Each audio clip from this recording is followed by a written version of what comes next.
Why, hello and welcome to this very special webinar training. I'm so pleased that you have decided to join us for today's training, because in today's training, we're going to cover something that I believe can really change your life, particularly your writer's life going forward. Today, we are going to actually cover how to sell your story to Hollywood and sort of the other side of that coin, or what it takes to keep it from being doomed to eternal obscurity. And here's the really cool thing about tonight's presentation. Well, first off, I want to introduce myself. If you don't know who I am, my name is Daniel Hall. I'm an author, speaker, coach, consultant, lawyer, nurse, and podcaster, and creator of the Real Fast brand of training products. Now, I am essentially your MC for this evening.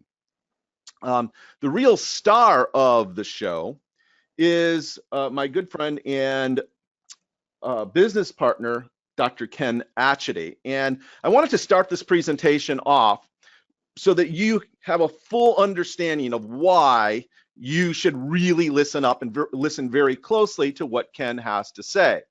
Because the fact of the matter is that Dr. Ken Atchity is the premier Hollywood story merchant and a producer of movies and TV series, as well as a literary manager, and has in fact made hundreds of film and television deals for storytellers and folks just like you who want to get their books and their stories onto the big screen.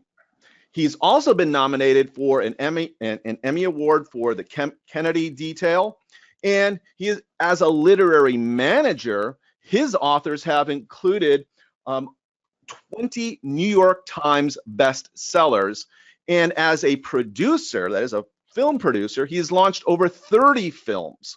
And one of his novels to film, The Meg, is the current, as of right now, today, this very moment, is the current #1 box office blockbuster in all of the world, bringing in $141 million in its opening weekend. Now I think it's up near 160 million at the moment, but in other words, Ken has the bona fides. He is the real deal.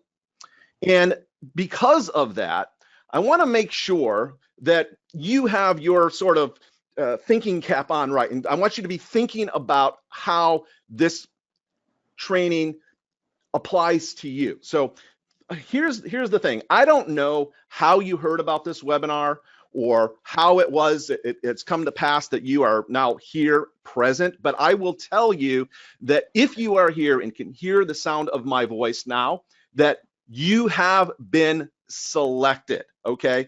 The fact of the matter is, in many ways, you have been picked to receive a golden ticket. So like Charlie Bucket in Charlie and the Chocolate Factory, there are potential great rewards that await you.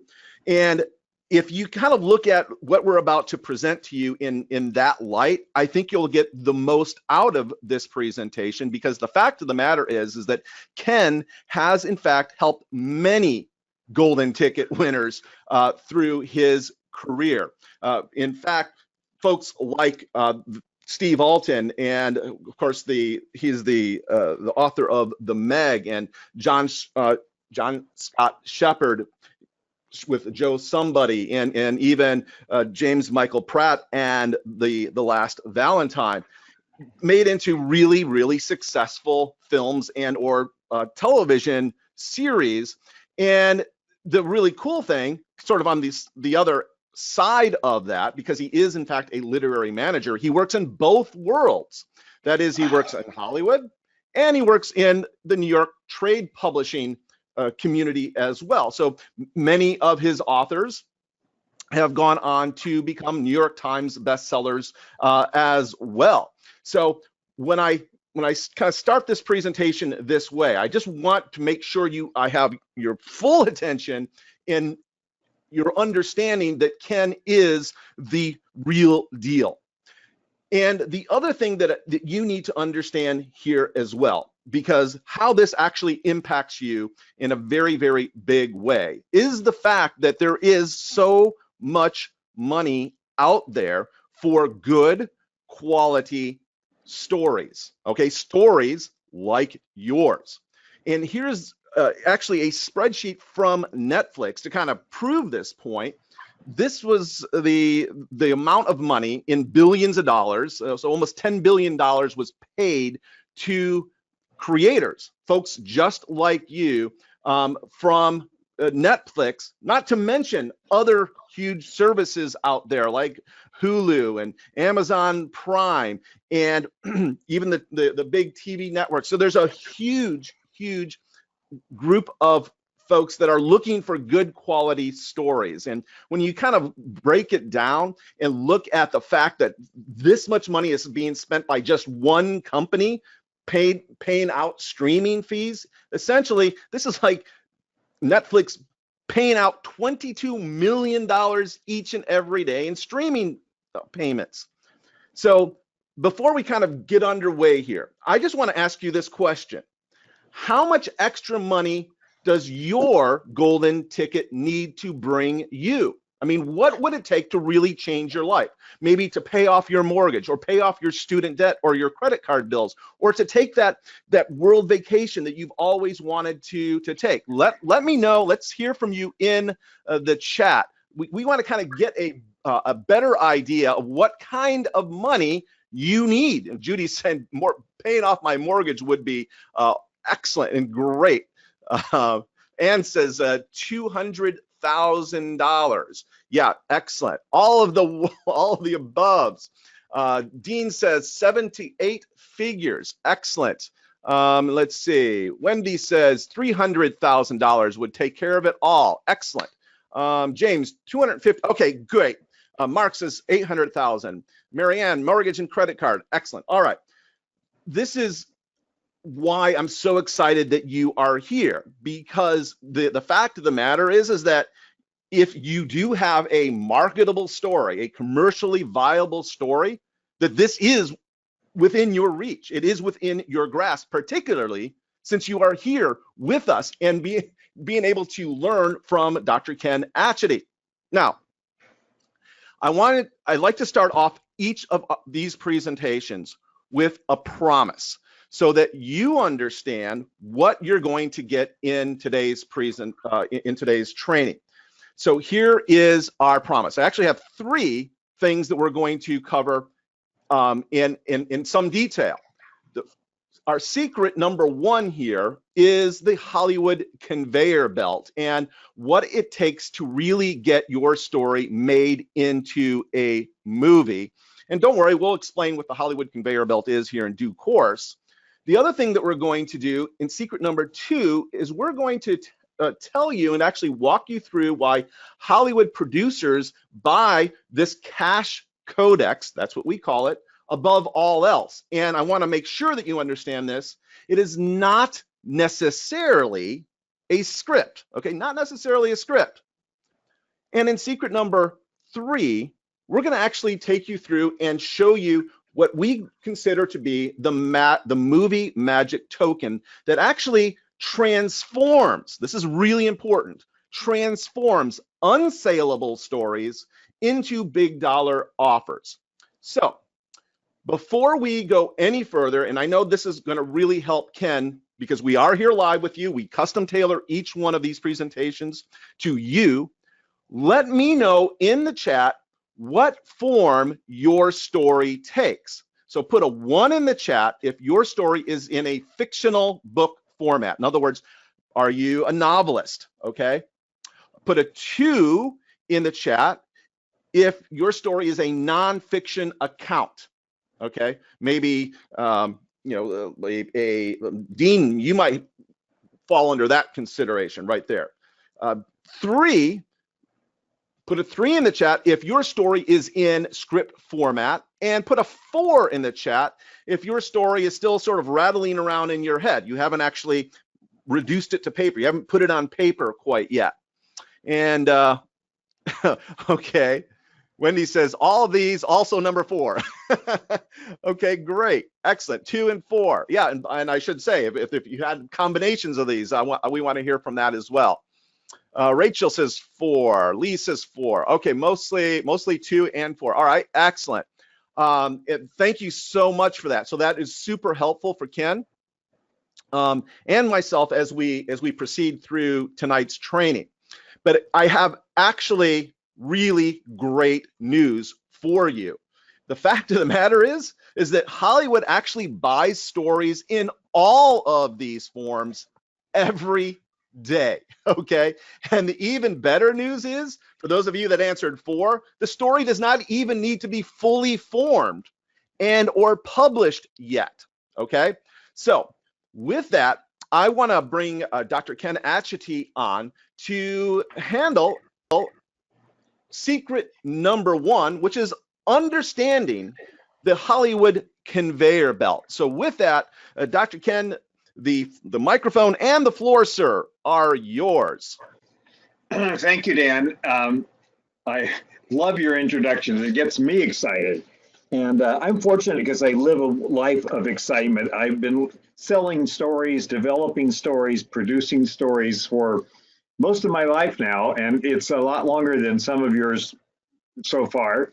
And I've been extremely fortunate to work with storytellers. When I was a professor for 20 years, before this new career of producing and managing writers, I always told my storytelling students that if they had a story to tell and they didn't tell it, they were letting down the world, because that's your responsibility. And I hope all of you are taking your mission of being storytellers seriously, which means finding a way to get you to your audiences, which is our whole goal in these webinars, to help you do that.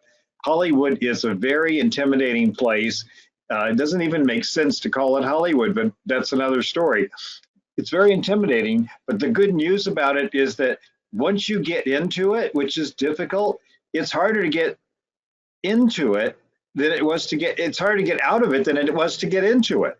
So that's the good news. Once you get across that river, you have a hard time crossing it back. We're going to go after you, look for your stories. And I like to think that there's a great big conveyor belt in the sky, a story conveyor belt. And at the end of it is where writers get their big payoff emotionally, because where that star occurs on your screen is the moment that your movie begins being made, that your words begin being shot, that you see stars saying your dialogue and your story taking body right before your eyes. And the other thing that happens at that star, of course, is that's where you get paid. You get the big payday. You know, not just the option payment, which is a relatively token amount of money, but the big payoff, like Steve Elton got for Meg, and he got it 3 times because that's how many times it was set up to be a movie. So he made $3 or $4 million just from the rights payments that occurred when the story got to that star point, starburst. And what's happening on that conveyor belt is stories are approaching it that are in all different shapes with all different things attached to them. And what you have to have attached to get right under the shadow of the star is you have to have a series of 9 things that come together, the essentials to graduate up that belt and actually get your story into production and the money into your billfold. You have to have a perfected script, and we can talk about that later, what it means. You have to have a bonded and finalized budget that has undergone as many revisions as that script have. You have to have a start date that's agreed upon by all the parties to the filming. You have to have a location decided on that works for the best interest of the film, just as Meg was shot in New Zealand and off the coast of China. You have to have a solid legal foundation with contracts for everything, for everyone involved in the production. That can be hundreds of contracts. You have to have a director, most of all, who understands your story enough to enhance the flame that you started and who will make it better than even you imagined it to be. That's the moment of great fortune for the writer when he gets that director. You have to have a cast that's meaningful to distributors, committed to do your story on the day of the start date. And you have to have an international sales agent who is representing your story to all the countries of the world, just as the Meg is now in 42 countries. Two more to debut in the next few weeks, but almost all the others already debuted. And finally, you have to have a domestic distributor. In the case of the Meg, Warner Brothers, who has shown interest in distributing the film, and who, in the case of Meg, will put it in 4,119 screens. And all of those things have to happen to get to that starburst. So what happens along the way is that stories in different forms move along the belt, but some leapfrog over the other. If a director gets attached to your to your script, as happened when John Passman was attached to Joe Somebody, suddenly we got a call from the studio that we had a green light and that we were going to start pre-production officially the next day.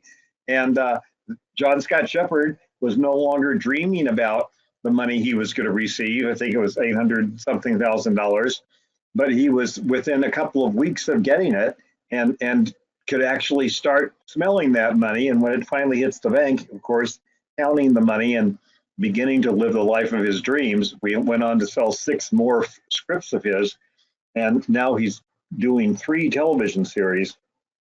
So what does it take to get onto the belt? You have to have a great idea for a film, a written pitch of the film, a book, like some of you have said, fiction or nonfiction, some other kind of source material, like a magazine article, a newspaper article, or life rights. Spotlight began with newspaper articles in the Boston Globe. A treatment, you can have a treatment, or you can have a first draft screenplay. But one way or the other, it's got to make it to the end of that belt for you to get your payday. And I mentioned Joe Somebody as a real life example of just one of the many that I've been able to usher along that belt.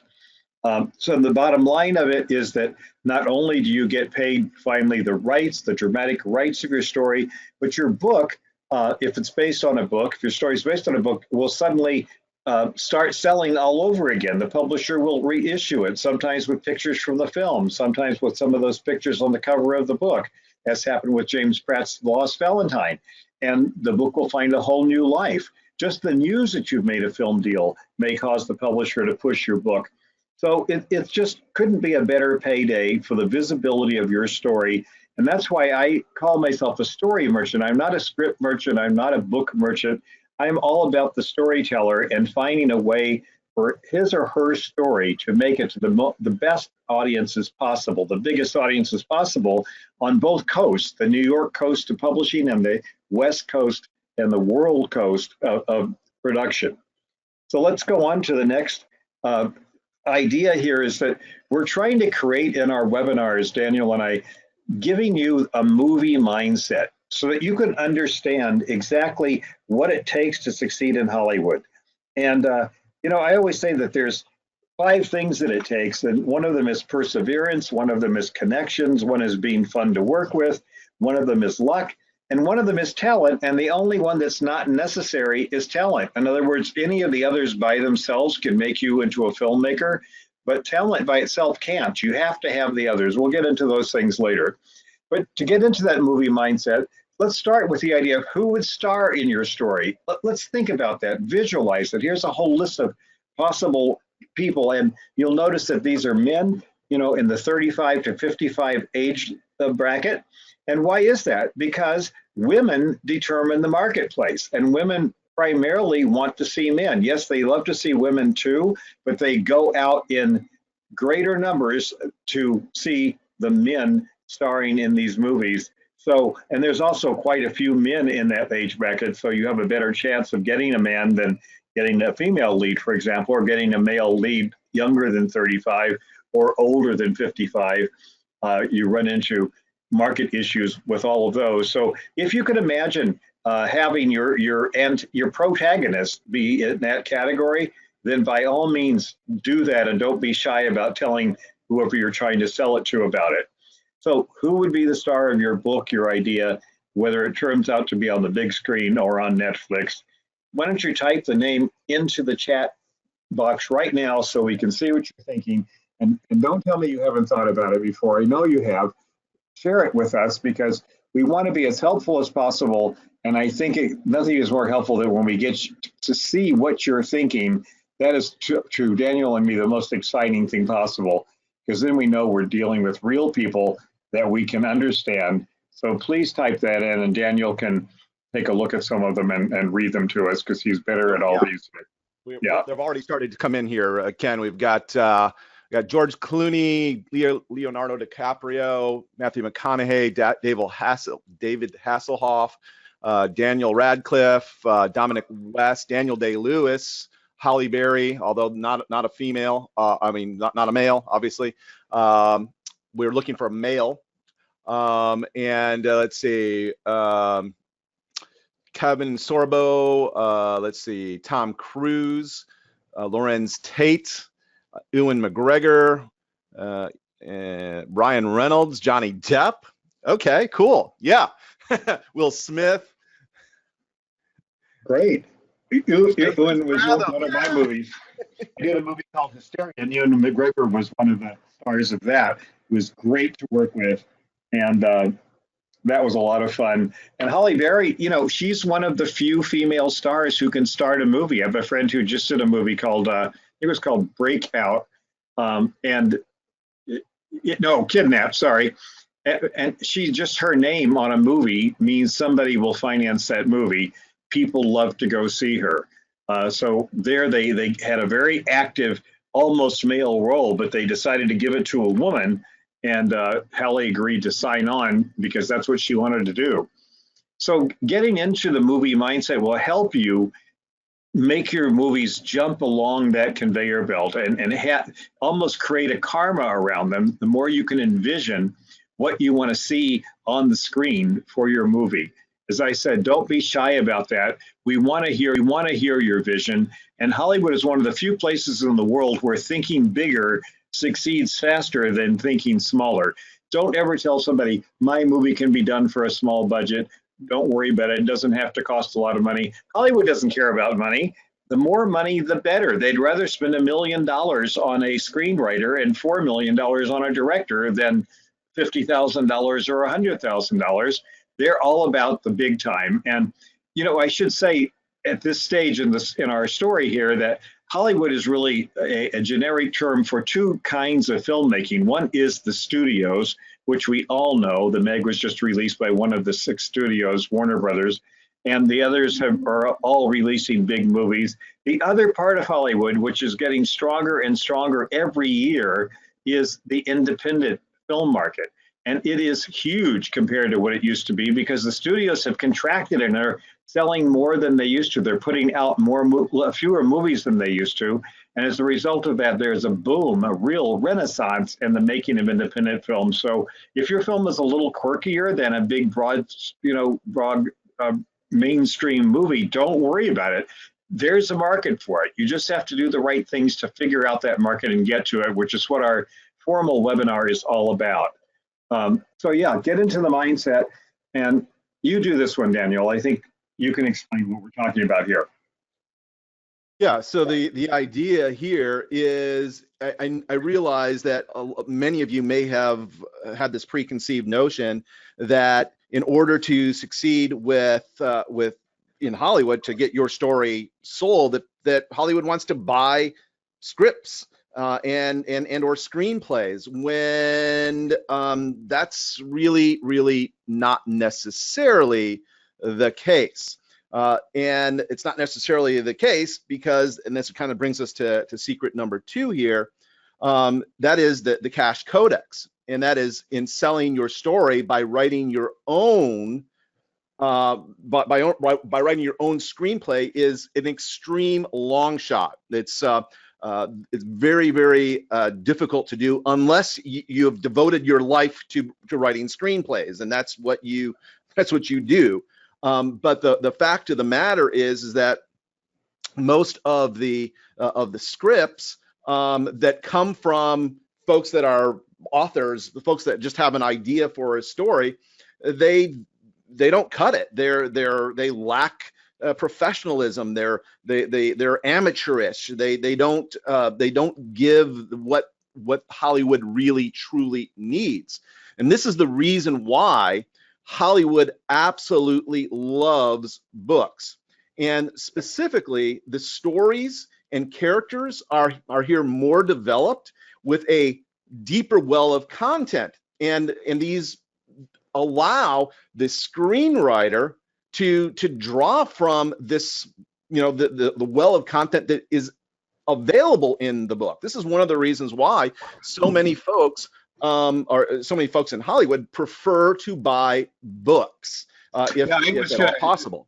I would like to jump in here and talk about the fact that about 7 years ago, I was getting a little depressed about my ability to sell fresh new stories by fresh new voices, because publishers in New York had also been reduced in number, like the studios, from 40 or 50 that we had 15 years ago down to a handful, fewer than 5, because of conglomeration and Bertelsmann and Hold Springs and Penguin Putnam gobbling up imprints and so on. And suddenly the bottom line was more important than vision, and it was harder to sell new voices and new stories like yours. So I started my own imprint, Story Merchant Books, because I realized that if I carried a book with me to a lunch in Hollywood, which I have several times a week, they want to see it right away. They want to know. And I pitch them the story, and then they often want to take the book right there and take it home with them. I've sold books that way repeatedly, and they didn't care if it looked like, if it looked like a book, which our books really do. They were happy with that. And we've set up several of our Story Merchant books in the last few years. So I'm happy now, because when I find a new voice, I can publish it, take it to Hollywood and sell it, as I just did with Gambino The Rise and with the Interrogator's Notebooks, etc. So if you have a book, that is music to their ears, because they will find a screenwriter. As I mentioned earlier, they'd rather pay $1 million to an experienced screenwriter and have that person study your book and come out with great character and great detail, because that's what your book offers. So that's if the books look professional and have been well edited, and that they have the depth and breadth, and they are the best possible raw material for the professional screenwriter that you can imagine. We love books in Hollywood because when book writers try to turn their books into screenplays, 90% of the time, maybe 95% of the time, they ruin the drama. They don't give Hollywood the drama it needs. And that's because writing a novel and writing a screenplay are entirely different animals. It's much harder to write a screenplay. If you watch a movie, you'll understand why. Every piece of a movie needs to tie in with every other piece. And if it doesn't, guess what? You're going to talk about that when you leave the movie. Why was he wearing a red hat at the beginning? I don't understand that. Halfway through, he stopped wearing the red hat. What was the point of the red hat? You can't do that in a screenplay. Everything has to fit together, whereas a novel, the critical demands are not as high.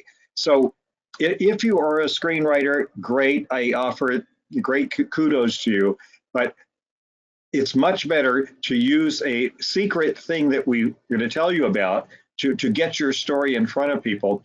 And that is what we're about to show you after this mystery slide. If you don't have a book, if your story needs work to make it saleable, if it isn't quite together, if you don't have a screenplay and you realize that you shouldn't write one, you use this magic movie token that fixes, we have to fix that, our slide, Daniel, that fixes almost everything that your story might have wrong with it. And that's called a treatment. A treatment is the Hollywood method. It's a relatively brief, loosely narrative written pitch of a story intended for production as a film, for a theatrical exhibition or television broadcast. Everyone in the business uses treatments. They read them. They're written in user-friendly, dramatic, but straightforward, highly visual prose in the present tense, and highlight in broad strokes your story's hook, primary characters, acts, action lines, setting, point of view, most dramatic scenes and turning points. There isn't any time for all those extra characters, for every detail. It's like writing a letter to your best friend explaining what happened when you came home and found your house was gone. There's no room for syntax and for explanations. You just blurt it all out and get us excited about that moment, get us to relive it with you. So here's an example of a treatment that Daniel Staff found for us, The Mask of Zorro, a story outline, and you can see it's all written in the present tense. It's action. There's a little bit of setting at the beginning, but it mostly, Zorro rides back to his secret cave behind the waterfall. He emerges in his hacienda. It moves along and keeps you interested. And it was from a treatment that Terminator was green lit when James Cameron came in and recited the treatment to a pitch meeting, and they read the treatment and green lighted the movie because it was so vivid, so exciting. They didn't, the screenplay was going to follow the treatment. So what is the treatment? It's a kind of outline, not an outline, but it's a way of putting your story down in a few pages, 5 to 10 pages I usually recommend, because people can find the time, we're going to talk about that in a minute, to read that much, but it also gives you a chance to diagnose your story and its possible weaknesses, and to then redo the parts that are weak so that people don't even know that your actual story, which might have been a book or a newspaper article, doesn't have the 3 acts clearly marked, etc. So that's that's the secret elixir that you can use to tell your story to Hollywood. And I've been doing it for years, sometimes almost refusing to let them read the book that the treatment is based on, because the treatment cures the problems that people are turned off by when they read the book. So let's move along to maybe seeing if you'll go a little bit deeper with us, where we can give you some actual details about the secrets to writing a good treatment. And if you are prepared to do that, Daniel would like you to mark that into the chat group so we can see we still got your attention and that you're getting something out of this, because that's what we want to do, is to make sure this is good for you and helpful to you. That's our biggest goal today. So are you prepared to go another level deeper with us here? Let us know, yes or no. If you say no, that won't be very popular with us, but we'll definitely pause and think about it and ask ourselves what we did wrong. Sorry, Daniel, I know that wasn't scripted, but there you go. So yeah, here you go. So here's some things to keep in mind when you're sitting down to do your treatment, and you can fix the things in your story with it. I actually recommend that people write a treatment before they write their book. I used to give a course called Writing Your Novel to Be a Film. And I do the same thing with nonfiction books. Like one of my clients wrote Nobody Walks, a nonfiction story based on a true life situation. And I said, let's design it like a film. And of course, we then sold the book. And now the film I'm producing it with Mark Platt, who did La La Land. And it's set up at MGM. So if you can you set your story today instead of in the past? If you can't, I understand. But if you can, make it contemporary. You have a much easier path toward a sale. People grumble about period pieces, even though we see period movies all the time, but nonetheless, it's a resistance. And if there's any way you can change it to the present, if your story doesn't depend on being in the past, then I would heartily recommend that you do that in your treatment. And let's move on to, we talked about this already. Can you make your lead a male lead in the 35 to 55 range for the marketing reasons we talked about? And is that protagonist, that lead, clearly defined physically, visually, and especially emotionally, morally? Do we understand this person? Do we get inside their skin? Do we relate to does this person have a dark problem that we are very curious about whether he can solve or whether that problem will take him down? That's what gets us into a story. It's called sympathy. Is it a sympathetic character? Can you sympathize with the protagonist? Meaning, can you get inside his skin? And do you have an antagonist that is clearly defined and powerful and has as worthy a goal as your protagonist? If you do, you've got a really good movie on your hands, because people want to see squaring off equally powerful people, heroes. Does your story have 3 acts? Many books don't. They get really muddy in the middle and they don't have a clear 3rd act. A movie needs a clear beginning, a clear middle, and a clear end. That's something you can do in your treatment. And is that ending satisfying? Does it make you feel like you got your money's worth when you bought that ticket? Because if it doesn't, you're not going to recommend it to your friends. You're going to say, it was so-so, it was kind of okay, I was okay with it, it was kind of entertaining. But if you walk out and say, you've got to see this, it's because it packed a wallop at the end. And as I was alluding to before, we all have too little time in today's world, and nobody has time to read every book they'd like to read. Our walls are surrounded with books we'd like to read, but the treatment allows you to actually read it because it's only 5-10 pages, and I can find the time to do that. And I'm so distracted. The phone is ringing, the texts are going crazy, the emails are pouring in. My stomach is rumbling. All these things mean distraction and lack of time are our biggest enemies, and a treatment is a much more open door to getting your story sold than a longer thing. So you got to create your treatment. And before you even create your treatment, you need to create a log line, a one sentence hook that, I don't like the word summary, that pitches your television program and states the central conflict in it, showing you at a glance what it's about. Liar, liar. It's about an attorney who suddenly has to tell the truth. Oh my God. That kind of tells you right there in the title. Bruce Almighty. It's a guy named Bruce who turns into God, and Jim Carrey's playing it. That's all I need to know to decide back then if I wanted to go see that movie or not. So we're going to look at some things. We're going to ask you this, how effective one-liners are by giving you some log lines, and then you identify the movie the log lines are for. The first one is one that says, he was left behind on Mars. Well, what's that the log line for? A direct published book that's known as the movie The Martian. Daniel, where's the crawl? There it is.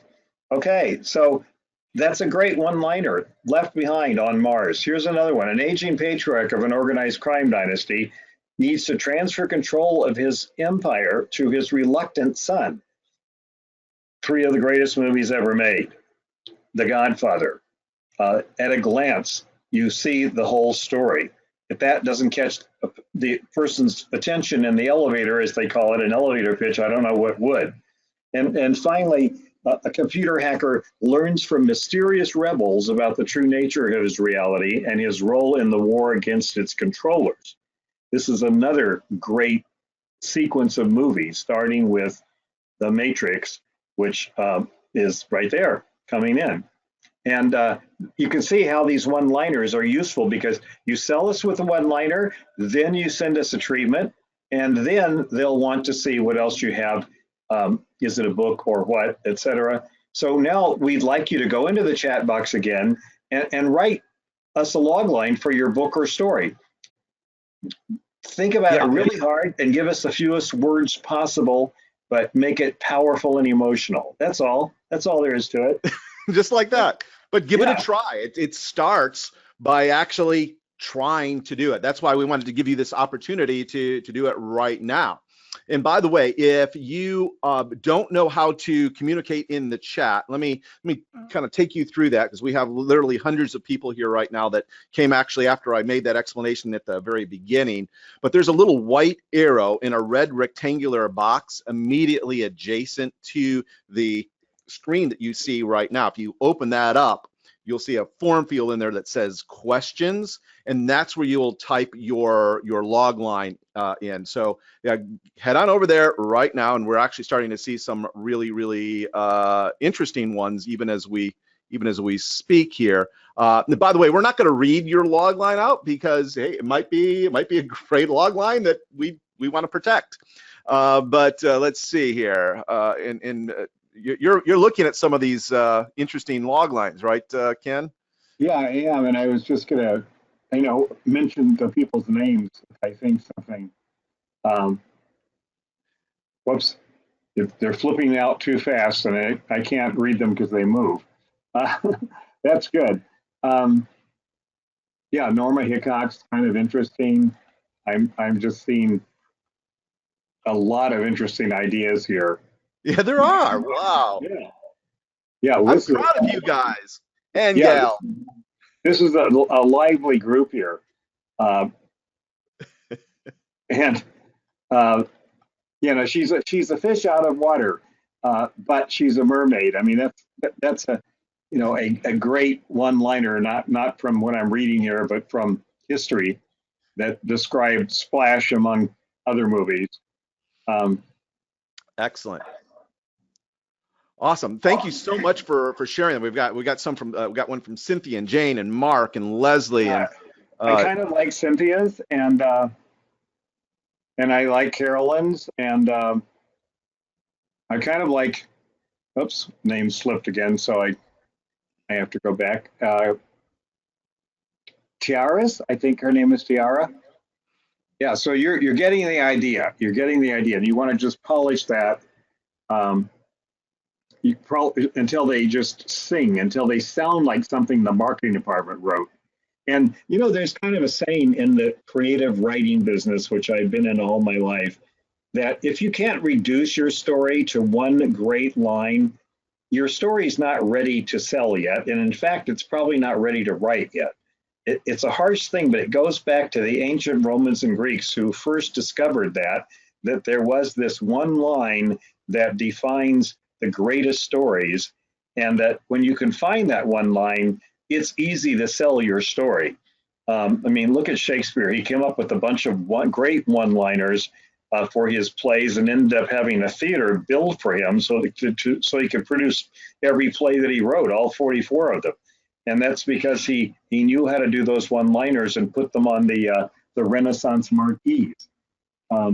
So get in. Don't ever feel like, oh, I'm not into marketing, I'm just a writer. The minute I hear that, I realize I've got an amateur on my hands, because a writer is somebody so passionate about their story that they will do anything to find their way to the audience.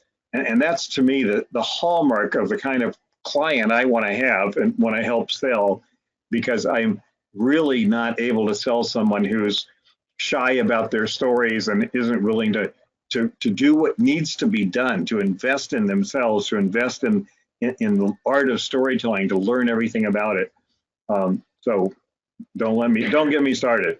Yeah. So basically, this provides what I believe to be a great start on what it takes to actually sell your story to the Hollywood marketplace. And not only that, but kind of going back to some of Ken's many golden ticket winners here, like, for example, Royce Buckingham. We'll be talking about the Demon Keeper here in a little while, and even Ken already told you about Nobody Walks, the Dennis Walsh book, actually getting sold to Mark Platt Productions, the same folks that brought us Legally Blonde, La La Land, and a bunch of other great movies, and even John Scott Shepherd in the Henry's List of Wrongs, which sold for $1.2 million.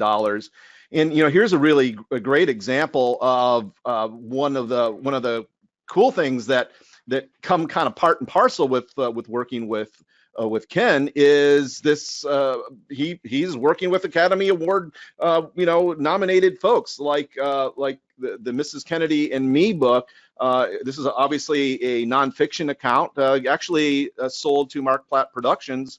The same. And by the way, Mark Platt, same guy that gained Academy Award nominations for producing La La Land and Bridge of Spies.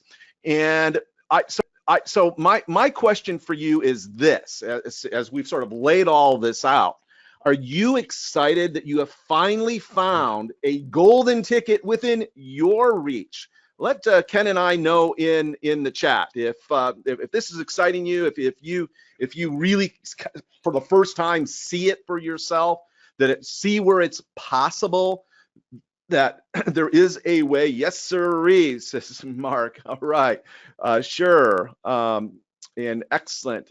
Thank you so much for that. Awesome. So here's the really cool thing. What this truly is, it's about how to get all of Ken's Hollywood secrets. And How about working hands-on with Ken Atchity? Would that float your boat? Would you like that? Or even, what about Ken representing your story in Hollywood? If this is what you want, if this sounds really, really good to you, I want to introduce you to Real Fast Hollywood Deal. And what this is about is a proven, unique system to help you succeed in selling your stories to the Hollywood marketplace. Specifically, we do this in a very, very unique way. In fact, you're going to get the exact tools that you need to master the formula. That is all the required educational components. But the good news here is it's only 2 steps to get your story in front of the Hollywood people that could actually pony up and buy your story. And it's essentially in step 1 using Ken's proprietary imminently marketable story formula, because his storytellers have signed literally millions of dollars in book deals and in movie deals as well. And this formula is designed to keep your story advancing down that Hollywood conveyor belt until payday, which is the first day of principal photography. And the really cool thing here is that these paydays can be very, very robust. They could start at the lower end at 50, 30, $100,000, all the way up 150, 650, 850, a million, and even more than that. And the really cool thing, and let me just show you how easy this can work for you, is you get access to Ken's Hollywood money machine, where essentially you just flip the switch for profits. That's because he's worked out. He's done all of the hard work for you already by virtue of putting together this formula that you plug into. So you either have your idea or your book done, all right? That's because Ken's Hollywood money machine basically does the work from there on. So let me be clear. Number 1, we take what you have.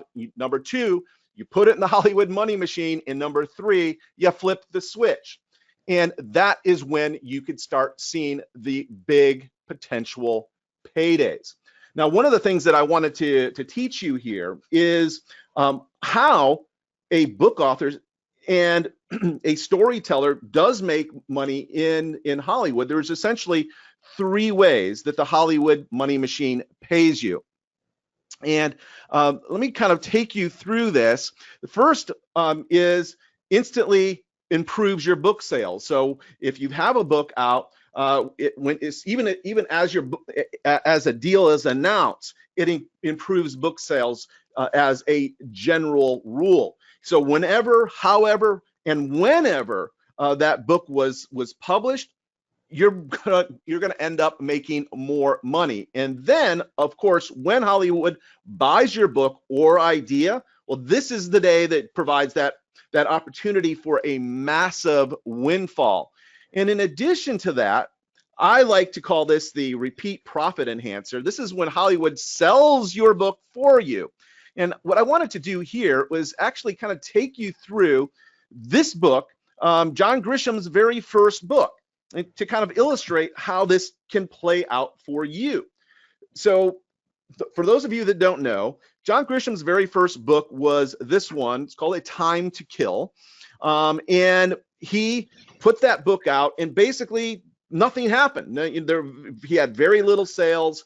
Nothing happened with the book much at all. But it was his baby. It was sort of his pet project.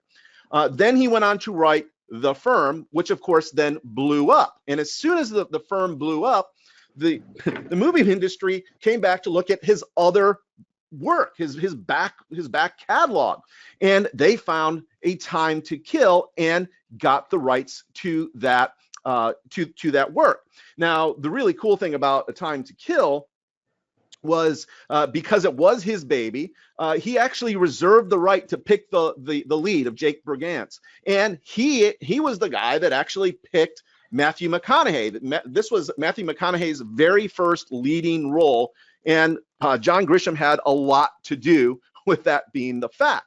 Now, of course, this movie, A Time to Kill, went on to do very, very well financially, and thereafter, the publisher reissued the book.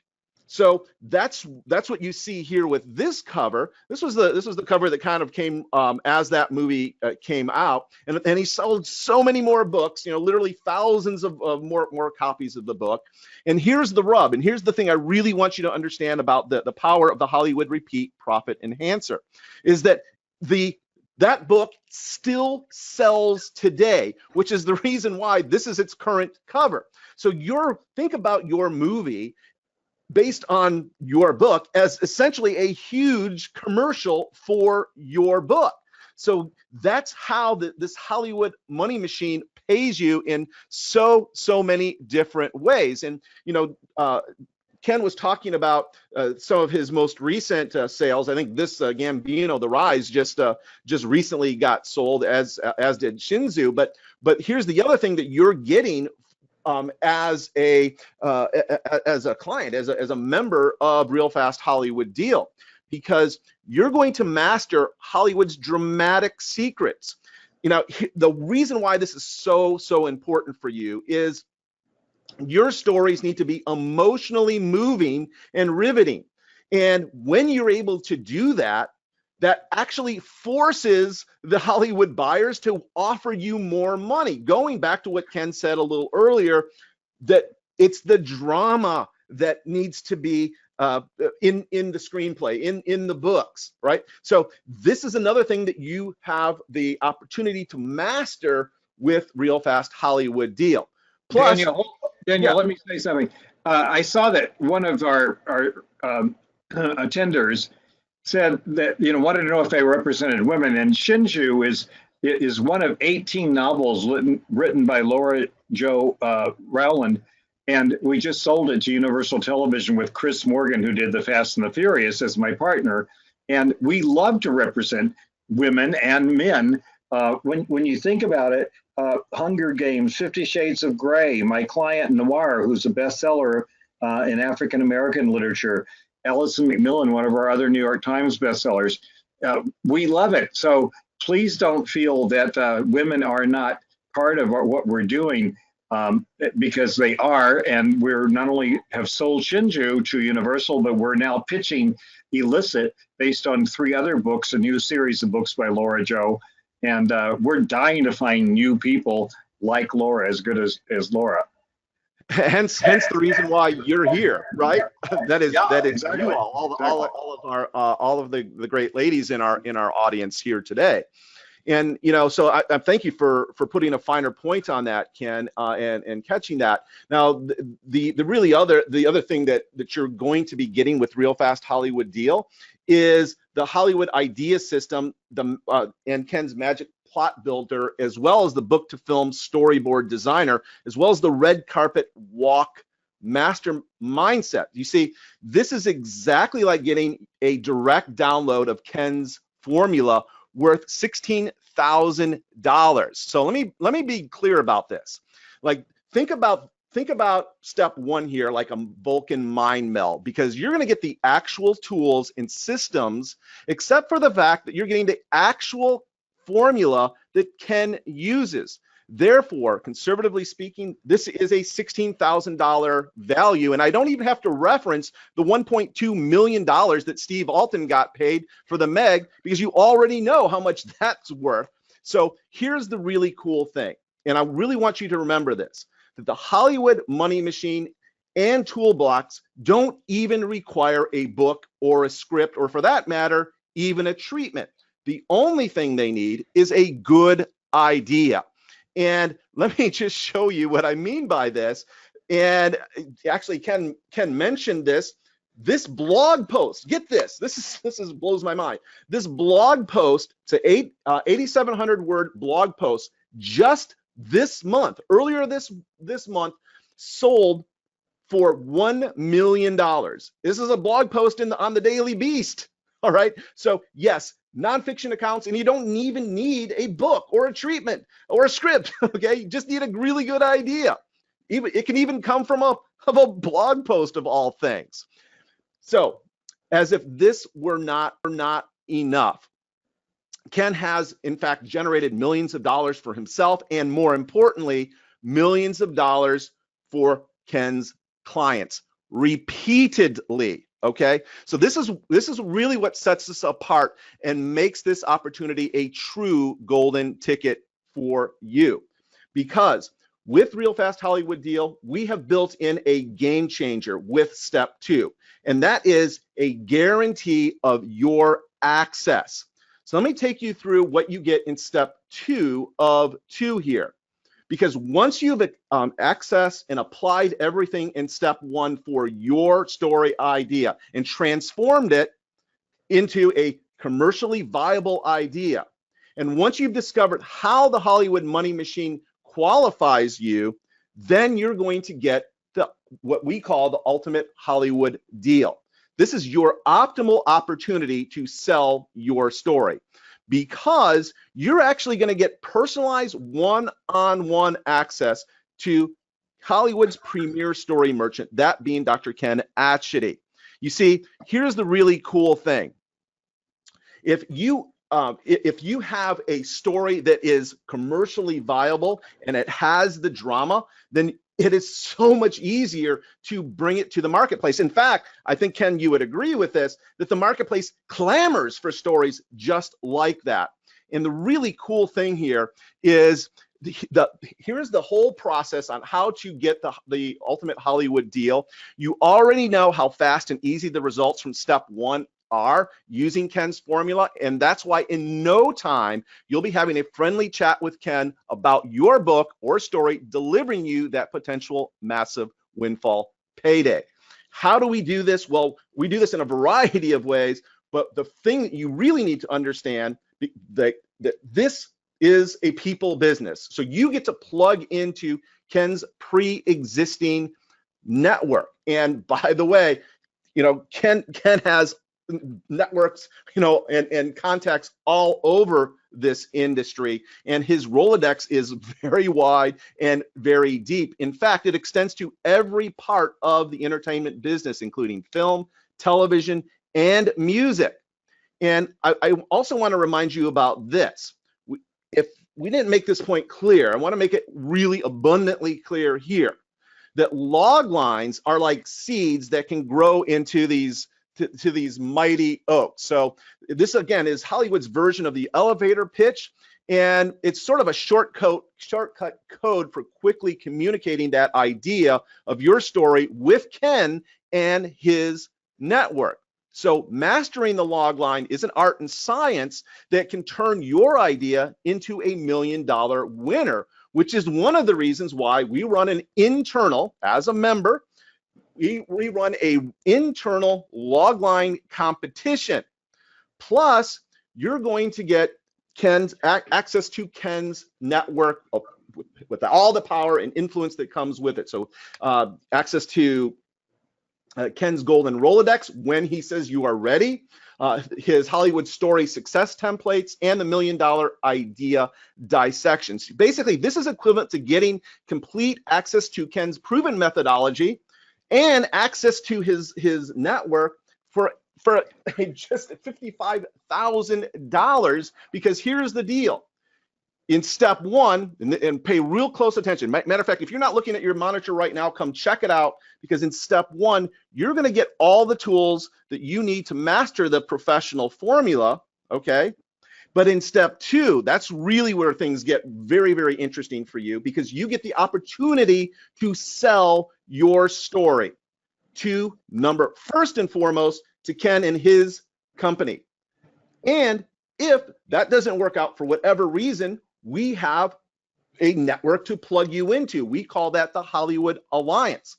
So your golden ticket first is to pitch Ken for a chance at representation. That's after you've applied the formula, you've tuned up your story so that it is as commercially viable and marketable as possible, and then you get an opportunity to pitch Ken with that story. Now here's the thing. Obviously, at least I hope it's obvious, Ken cannot represent everyone. So, and not only that, he does, he's busy on one thing, but he's very good. He's excellent, in fact, at spotting and molding and shaping and crafting these stories, even if he can't use it. So that's one of the really cool things about our Hollywood Alliance guarantee, such that, pay very close attention to this, such that if Ken, for whatever reason, can't represent you, because it's not a story that he represents, the type of story that he represents, or it conflicts some way, somehow, then we will, in fact, plug you into our Hollywood Alliance. And that way, you have guaranteed access however we cut this. So here's everything you're getting in Real Fast Hollywood deal. And so you get step one, primarily the imminently marketable story formula, and step two, which comprises the ultimate Hollywood deal and its components. So you're probably saying to yourself, well, dang, this sounds great. What's the investment? Well, it's $10,000, but that is not your investment. Okay, that is not your investment. As a matter of fact, if you go to realfasthollywooddeal.com/gold, that link is in your chat. If you are here live with us, you click on that link. Could somebody, by the way, click on that link and let me know in the chat that it is working? That would be awesome. Head on over to realfasthollywooddeal.com/gold, and you will see we do, in fact, have a great deal for you. And here's the other thing. This is what it's like trying to sell your story without Ken's help, all right? It's going it alone is going to be painful, and it is not a good plan. And for the vast, vast majority of people, it's simply not going to work. So you can head that way, but you're most likely going to fade into obscurity. So this is the reason why I'm so excited and enthusiastic about what we have for you in Real Fast Hollywood Deal, because this is a bona fide, this is a legitimate shot that you get as a member of Real Fast Hollywood Deal. And here's the other really cool thing that I wanted to point out to you. It's in activating the Hollywood Profit Force Multiplier. And I referenced this a little while ago, but I want to make sure that you understand the fact that movies based on books drastically increase book sales.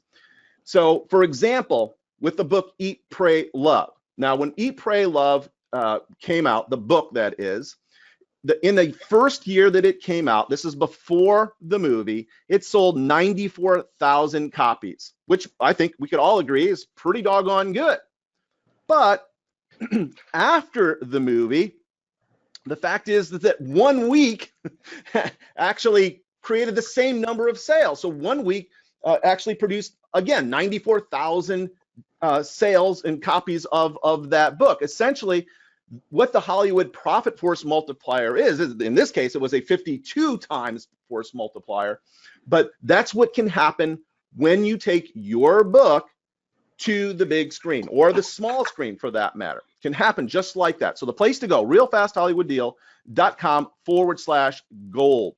And here's the other thing. I want to just make sure that you understand what access at Ken's level of accomplishment is actually worth, because someone recently paid $15,000 for dinner access to a director of a popular $100 million production, and another person paid $125,000 for a dinner meeting with a director and a producer of several hit films. So you're probably wondering, dang, as you go to Real Fast Hollywood Deal there /gold, probably thinking to yourself, wow, that's really a great deal. You may be wondering why we have set the enrollment fee where we have. Well, you see, we're building a stable of passionate, and capable writers and authors just like you who have ideas and stories that they want to share with the world. And by the way, this is not entirely altruistic on our part either, because for every deal that we close for you, we get a cut out of the earnings. That's why we want you to have the best possible stories. That's why we have put so much emphasis on creating this fantastic program for you. But we need something else. We also need your commitment to us. One of the things that I did here is I took Ken's IMDb page, and you notice all of the highlighted in yellow where Ken's the producer. Well, that's, again, every time that Ken gets to be a producer, an associate producer, an executive producer, that's another fee that he gets paid for, that independent of what you get paid. So yeah, we're kind of working together. We're in a kind of partnership, if you will. So basically, what we need from you is your commitment. That's what our enrollment fee really is. And Ken has spent a lifetime studying the craft of storytelling and can take your wonderful story ideas and craft and mold and shape them into something that can be sold to Hollywood. And I wanted to just briefly read, because I thought this was just a wonderful, very gracious endorsement that Steve Alton sent us. So Steve Alton, the author of The Meg and a bunch of other great novels. This is what Steve said. On Friday, September 13th, 1996, I lost my job at a wholesale meat company. I was struggling to support my family of 5 and had $45 in the bank. 5 days later, Ken Atchity sold the manuscript to Meg of Meg to Bantam Doubleday as part of a 2-book, $2.1 million deal. Okay, then sold the film rights to Disney for another 1.2 million. He was the only literary manager in the US who believed in the project and had the vision and the tenacity to make it happen. Simply stated, get this, simply stated, I owe him my career. The #1 box office today, this film. He goes on to say, if you have a good book or a great idea, then no matter the price, Ken is your guy. And I just wanted to show you that this is not an outlier. For example, Nobody Walks had $120,000 payday so far. Joe Somebody, John Scott Shepard got paid $850,000. Had an $850,000 payday, and the James Michael Pratt's the Last Valentine had a $50,000 payday, and even the Demon Keeper, Royce Buckingham, had a $650,000 payday thanks to Ken, and even John Shepard's Henry List of Wrongs had a $1.2 million payday. All right, so the place to go, realfasthollywooddeal.com/gold. Head on over there right now. Now, the other thing I want you to understand about this program is it's not for everyone. Okay, it's not for everyone. We don't want everyone, actually, but because this program is in fact super high touch. All right, and because of that is very limited. It's limited because we have limited bandwidth. In order to give the investment of time, effort, energy, and know-how into your story, we can't take all of you. And by the way, this is for your own security and protection. So once you get into Real Fast Hollywood Deal, you know that you will be well cared for. Okay, we're going to be helping you through the process. So head on over to realfasthollywooddeal.com/gold right now. So if you have questions, now is the time to get them into the chat. That link, realfasthollywooddeal.com/gold, is in the chat if you're here live with us. So head on over there right now, and let's start taking some questions. I had a question earlier that I thought was a really doggone good one. I actually flagged it. Where was it here?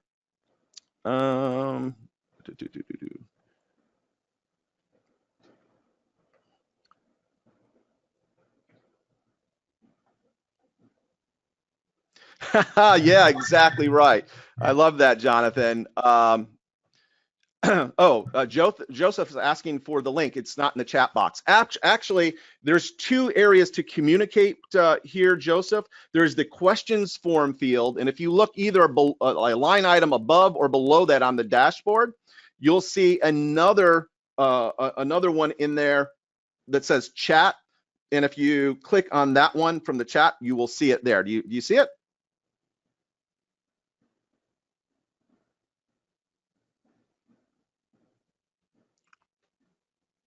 Okay, cool. Excellent. All right. So let's see. We have a bunch of questions here. Let's jump in. Let's see here. And I lost that question. There's so many folks here. A lot of people are asking how long the deal lasts, how long they have to buy it. And before you give an official answer, I just want to say that what I love are decisive people who have no question that they're going to invest in themselves. I know that because that's what I did when I left the academic world, the most secure job in the world, to pursue the least secure career. I just went all in, and I've been kind of running 90 miles an hour against that wall ever since then. And that's the kind of person that I really want to represent and work with. So if you're filled with doubt and all of that, and you want to think it over, maybe you should. Maybe you should. If you're ready to make a decision about your future and you're going to pursue everything you can to succeed, then you're the kind of person I want to take this course and I want to work with. And the course's real purpose is to educate you, so when you approach us officially with your story, you will not be like all those people who are rank amateurs and who are sending us stuff that we can barely stand to read because we get so much email, and we realize these people don't have a clue, they don't know how to do it. This whole thing is to show you how to do it, so you instantly get to be part of that group that have learned about the career they want to be in and the world they want to succeed in. Yes. Dean is asking, is Dr. Achety a literary agent?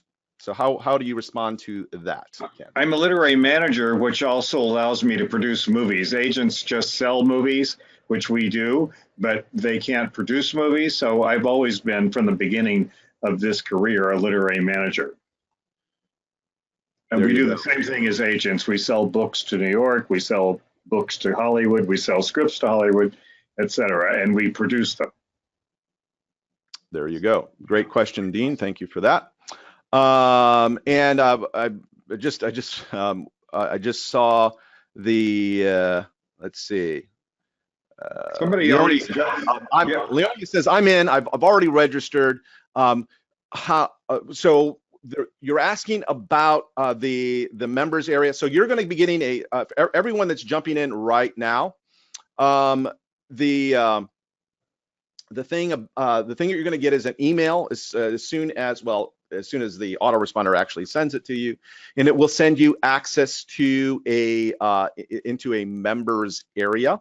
There will be, of course, not just the formula and all those things that we've talked about already, but also you will get access to Ken, and we'll talk about how to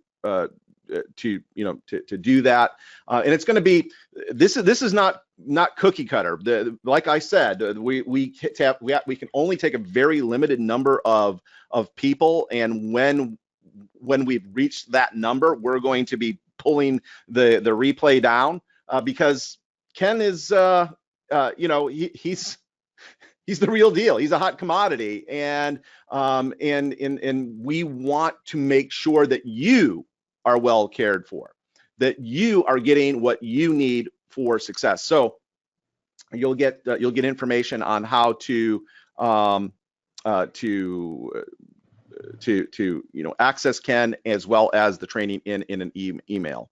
So let me answer a question from Mary. I'm sorry, I couldn't hear you there.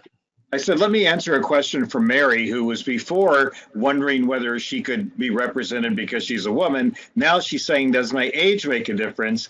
And I always hear that young people, especially men, have a better chance to sell to Hollywood. Not today, Mary, not today. I mean, everyone is looking for women and minorities to sell to Hollywood. But what bothers me is your self-questioning. Get over that. You know, you're asking, like, what are the odds of my succeeding? And you've got to adopt the philosophy that I adopted when I started this career, and I've told every one of my clients to adopt. The odds can't apply to me. I make my own odds by working my head off and by believing in my vision. And you've got to get that way. You've got to stop asking all these questions. You've got to stop listening to those voices around you who are making you filled with doubt.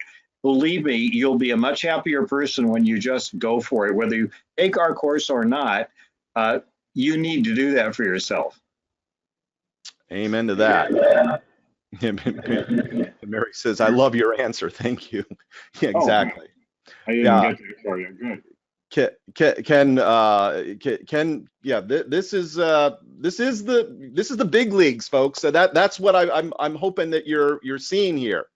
That this is not Tinker Toys and, you know, fun. This is the real deal. Here's something else. Rachel is again giving me a negative question.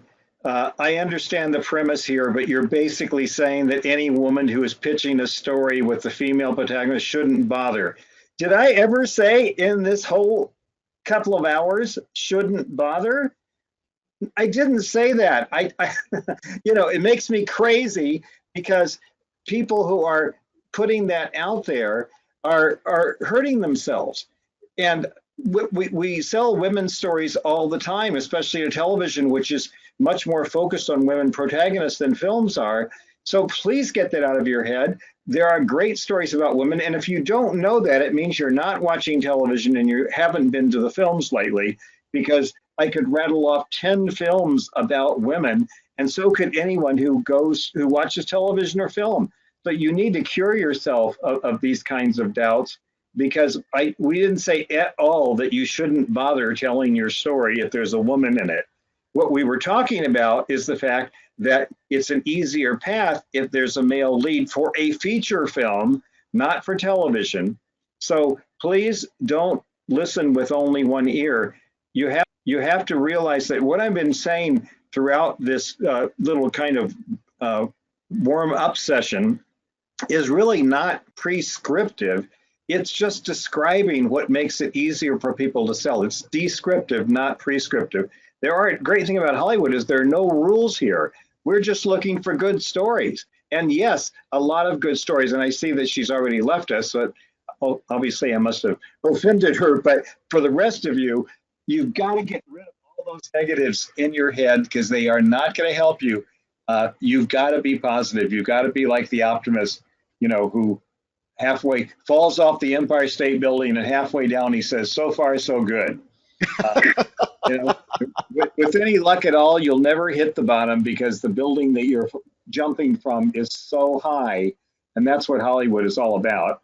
And it's all about optimism and determination.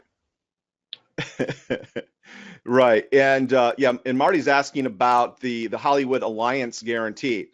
So going back to that slide, let me actually go back there so we could all kind of look at it.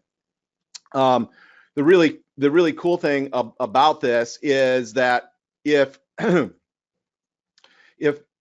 Ken's company, you have to make sure that your story is commercially viable, it's marketable. That's what step one in all Ken's help is in getting it there, right? Because you may have a fully marketable, fully commercially viable story right now. We don't know, right?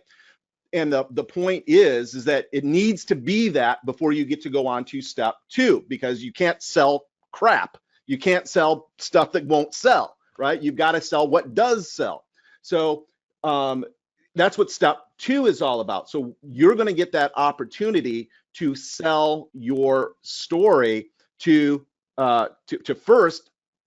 Ken gets first dibs on you, but if for whatever reason it just doesn't work because of timing, because of genre, because of some conflict somewhere or another, then Ken has a very wide and deep Rolodex that we will then refer you to folks that are expecting our referrals, okay, to what we call the Hollywood Alliance. So I hope that describes and explains what the Hollywood Alliance guarantee is all about. Okay, yeah. And by the way, let's the place to go. Yeah, this is where you want to go, right here. realfasthollywooddeal.com/gold and yeah, excellent. And let's see, we have you're welcome, Marty. I think that's the question you were answering or asking, excuse me. Yeah, some great questions and comments here. I'm looking through them all. I wish we could all talk to everybody. Okay. Let's see. I'm reading here. By the way, the place to go right there, realfasthollywooddeal.com/gold. If you're here with us live, that link is in the chat area.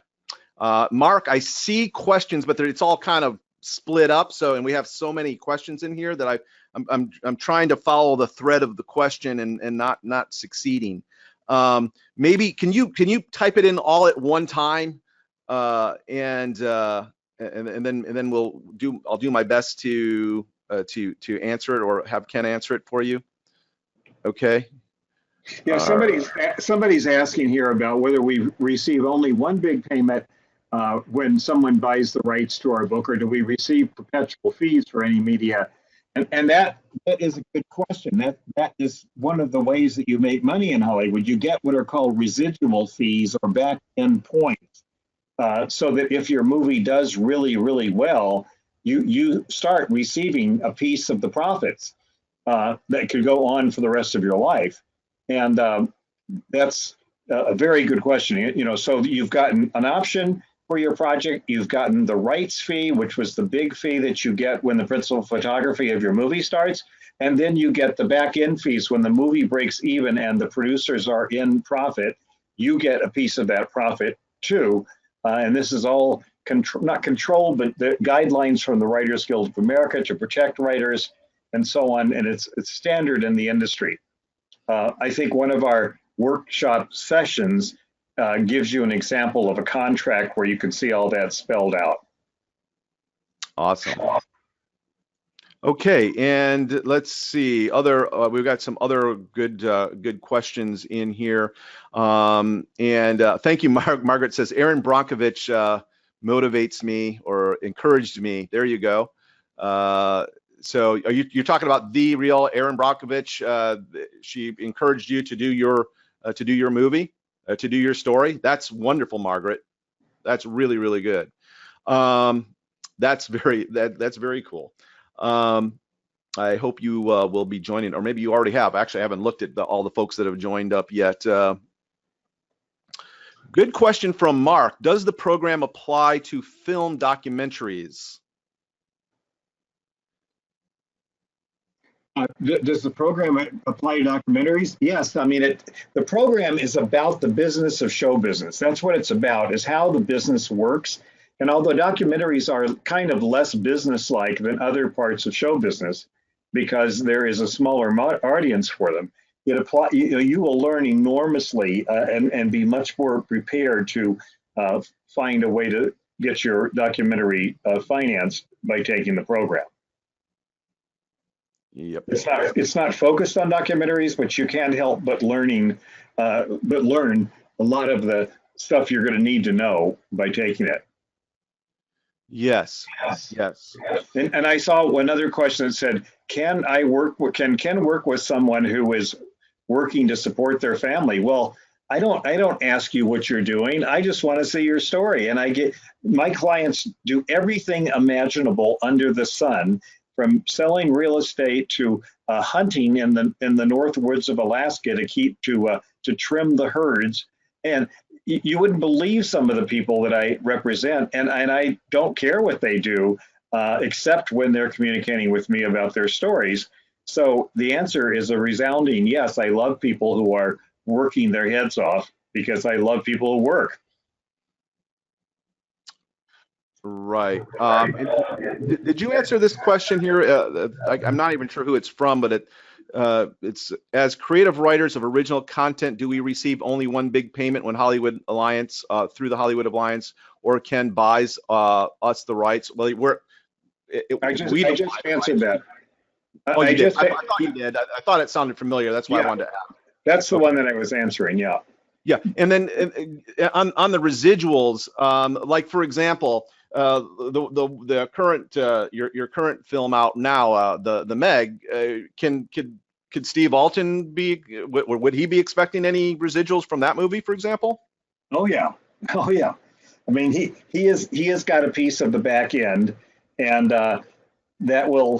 he doesn't have to worry about money if the movie keeps doing what it's doing now, and. Not only that, but we're expecting a sequel to be greenlit at any time. And the rumor is that there'll be at least 2 sequels. So Steve will get, rights paid all over again for each sequel.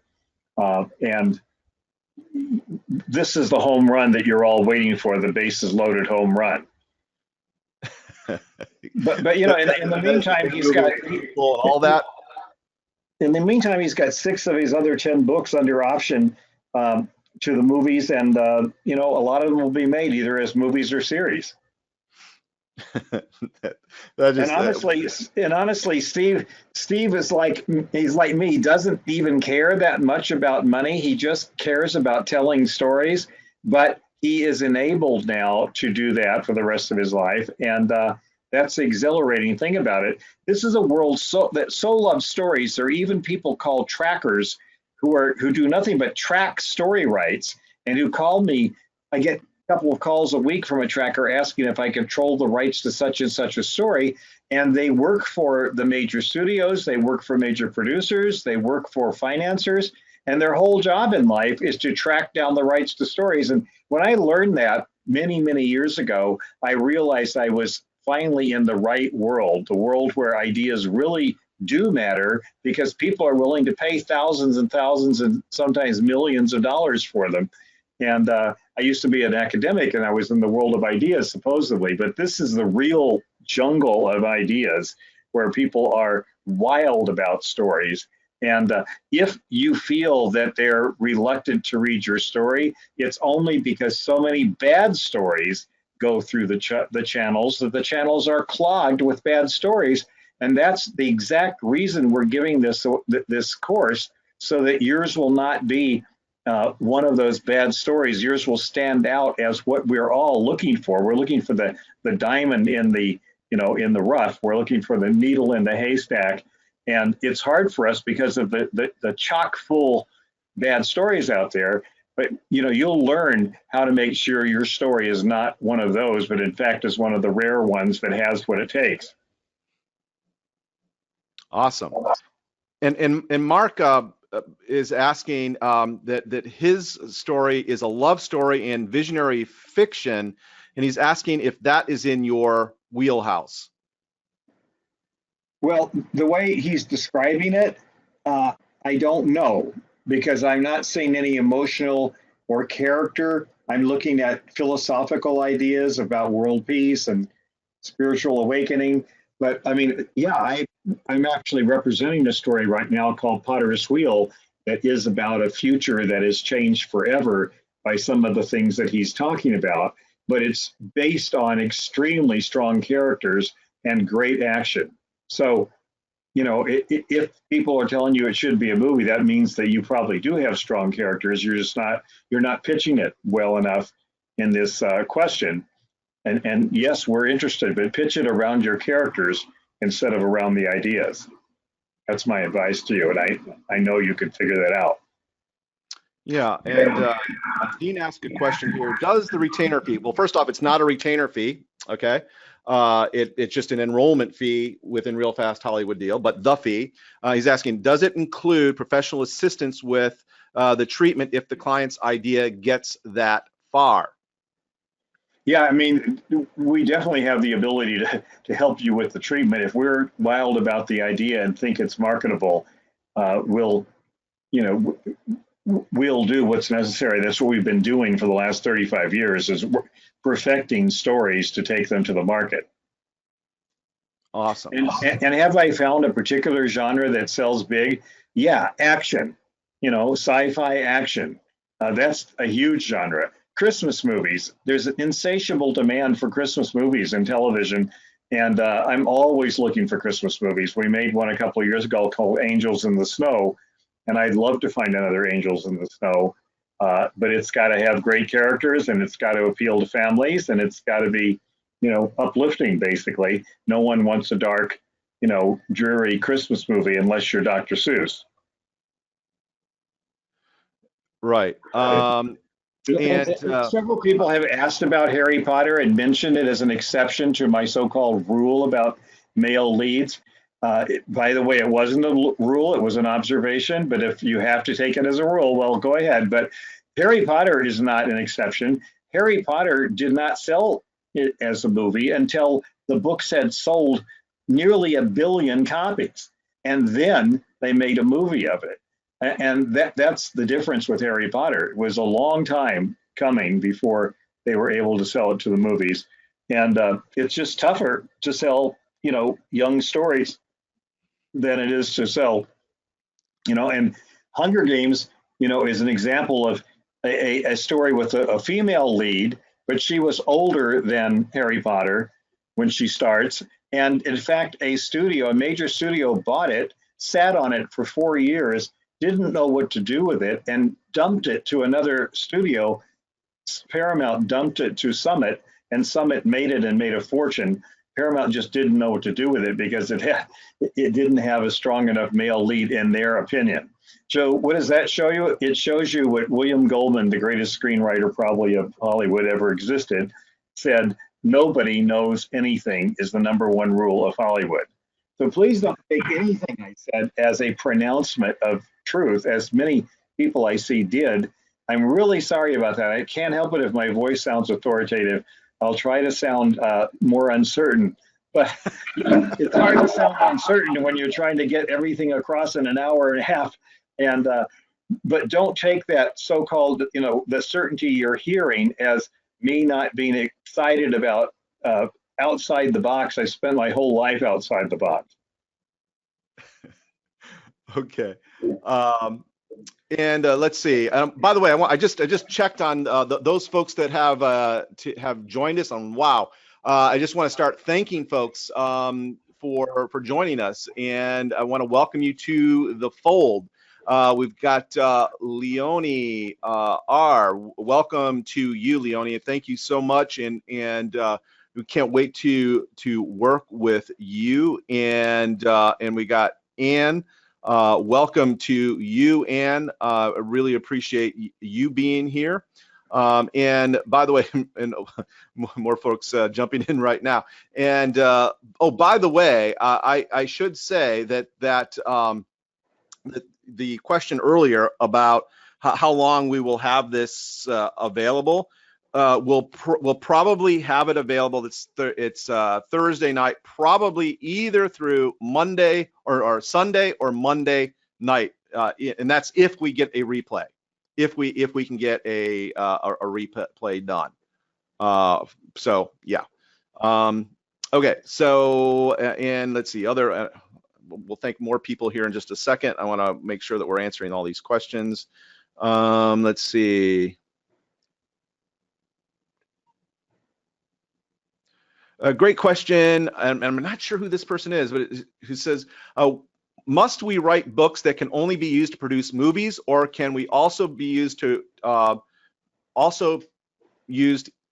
produce scripts for TV series?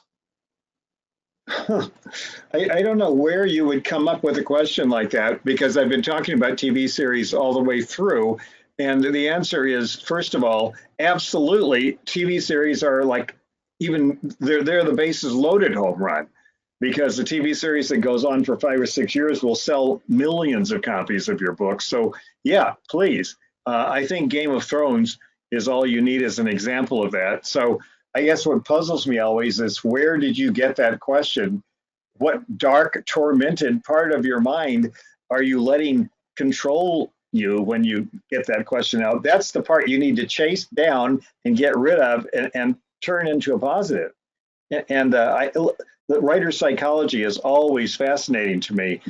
And that's why I'm being kind of tough on you. But you got to hunt that down, because, yes, of course, you can write books to be TV series. That's what Gambino The Rise is going to be. It's what The Interrogator's Notebook is going to be. It's what we're always looking for. I'm trying to do one with Sappho, The 10th Muse.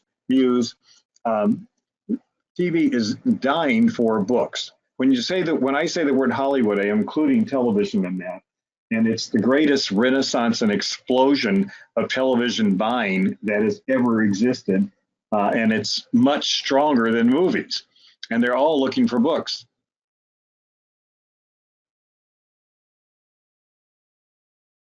Okay, cool. And let's see. Jonathan's asking, if I supply a treatment, is that sufficient? Or should I, what a great question. Or should I complete the 5-book series first? I would rather, I always say, because I have a little bit of experience, and my experience, in my humble opinion, is invaluable. And that's why when Daniel says it's worth $16,000 or $55,000, well, I invested a lot more than that in getting where I am. And my goal is to cut your learning curve down. And the earlier I can hear about your story, the more useful I can be to you. So the short answer is, send me a treatment first. Don't spend the next 10 years finishing the 5 books. What if I told you, you can't possibly sell it this way, and here's why, but you could fix this and sell it that way? Wouldn't you rather know that before you wrote the 5 books? So that's the answer. I hope that's clear. You're welcome, Jonathan. Okay. Let's see, more questions here. We have so many folks. I'm just trying to weed through these questions here. Yeah, so, and that's exactly right. John, is one of the cool things, going back to the TV marketplace, that is really pretty interesting, is the fact that there is a proliferation of content purveyors. Almost, they're the folks that actually folks like Netflix, and that are producing original series, and Hulu, and Amazon, and Amazon Prime, and there's actually more services, and then the CW and the Up Channel, and all of these that really did have a and all of those companies are looking for stories. They're looking for your story. They're looking for a good quality story. So I hope that's responsive to that question. Yeah. Okay. So another call to action here. realfasthollywooddeal.com/gold. If this is something that you have always wanted to do, that you have always dreamt of doing, then really we've essentially designed this that it as a way to as a legitimate path. This is not a pie in the sky thing. This is a real world true opportunity. Okay, so the one thing that I always try to help people overcome to the best of my ability, which is admittedly limited, is to help them give themselves permission to succeed, to take that step, to actually go for it, because that's when really beautiful things can start happening. I mean, that's how I've been able to build a 7-figure business and do and you know and be partners with paragons like Ken Atchity, just like that. And as far as payment plans, no, we do not have a payment plan. However, if you go through the payment process there, you will likely be given the a PayPal option, because it's, especially if you're using PayPal, if you have PayPal, you could apply for PayPal credit there, but we don't control that, if that answers your question. Yeah. Okay.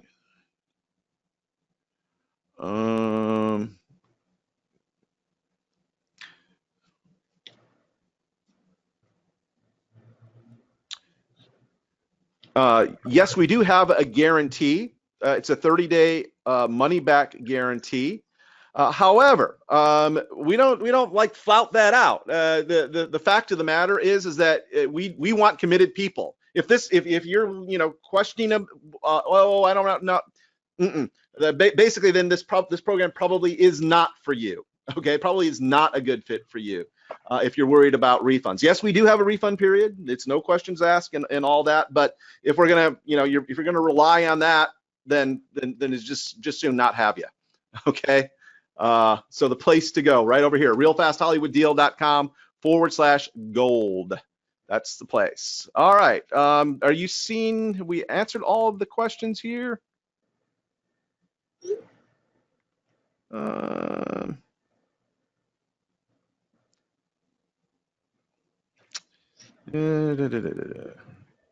That's fair enough, Jonathan. I can certainly understand that.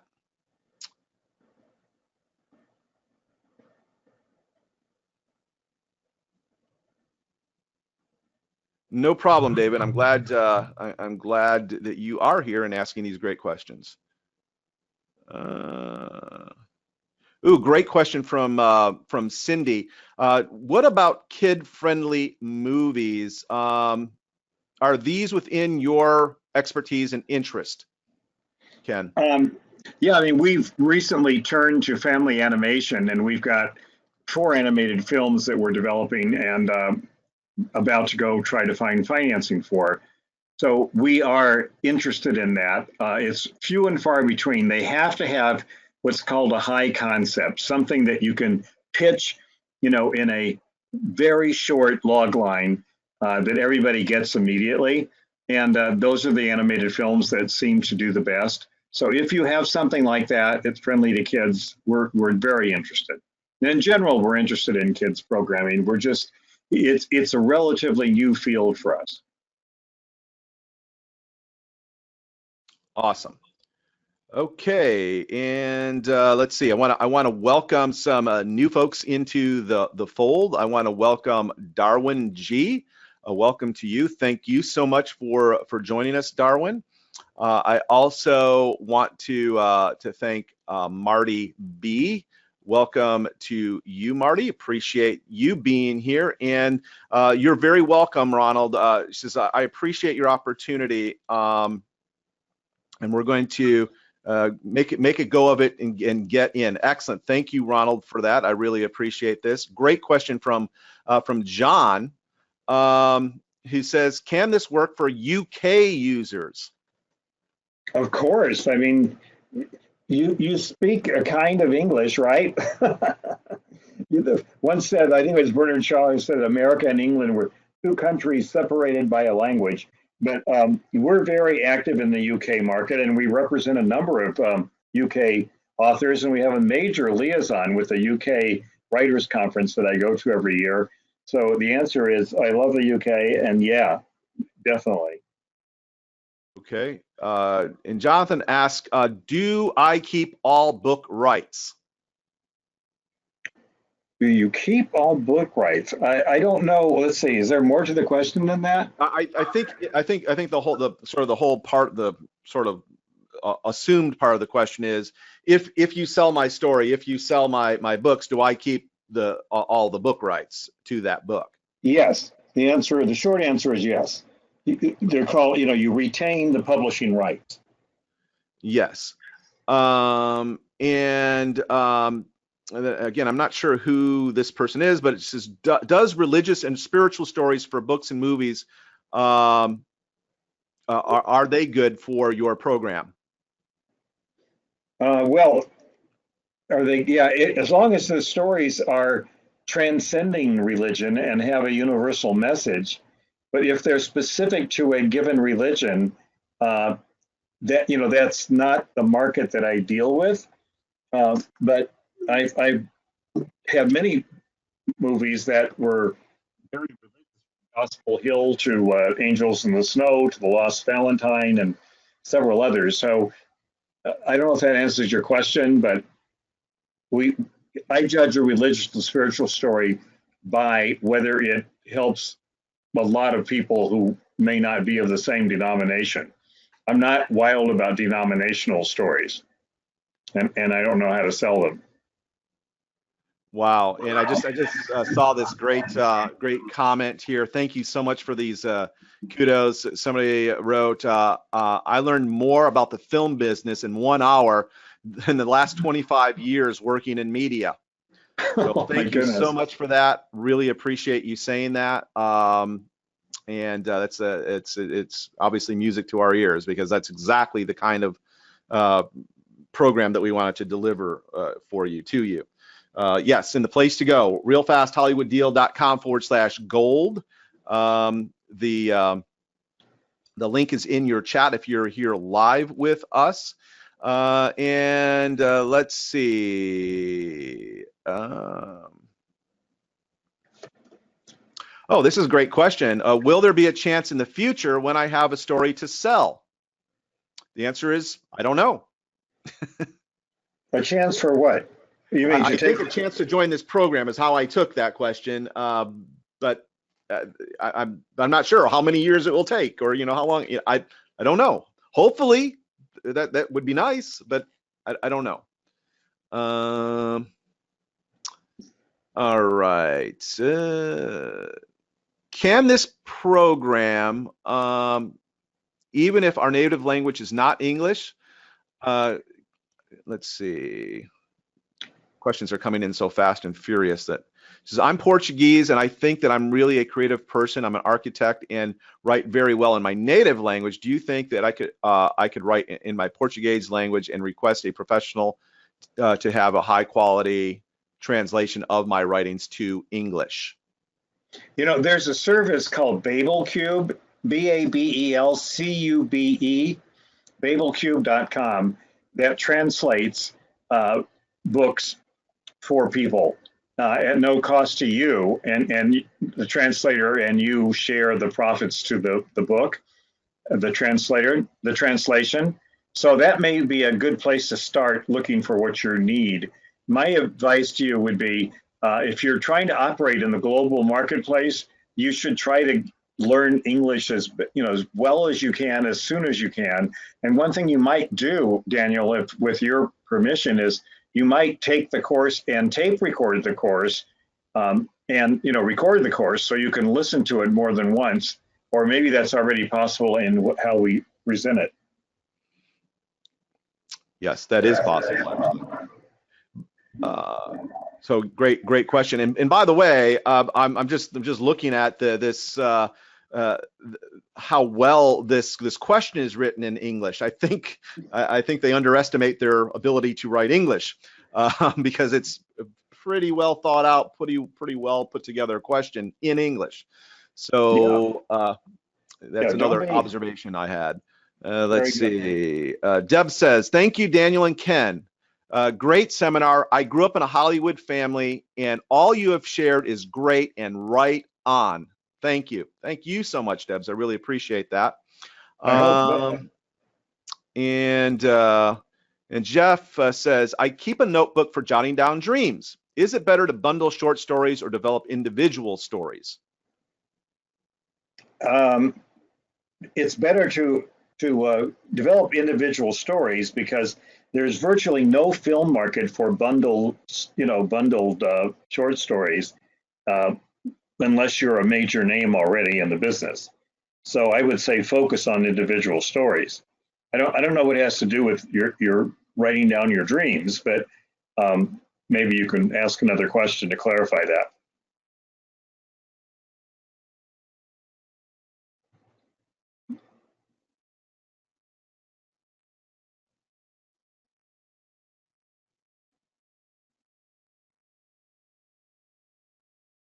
Yeah, I love the hero's journey, and I heartily recommend it. I used to teach mythology. I met Joseph Campbell years ago, and I love his work. And it is the art of. It's all about the art of storytelling. That's what the hero's journey is all about. Yeah, he says the dreams are the source of the stories. Excellent. Oh, okay, cool. Yeah. And you are welcome, Leonie. I am very, very happy that you have decided to join us. And Cindy says, family-friendly films are included in your expertise, correct? Yes, that's what I just said a few minutes ago about films for children. We've gone into that, and we've now developed 3 of them already, and looking for others if they have a high concept. Okay. Cool. And realfasthollywooddeal.com/gold. That is the place to go. Are PBS shows profitable? No.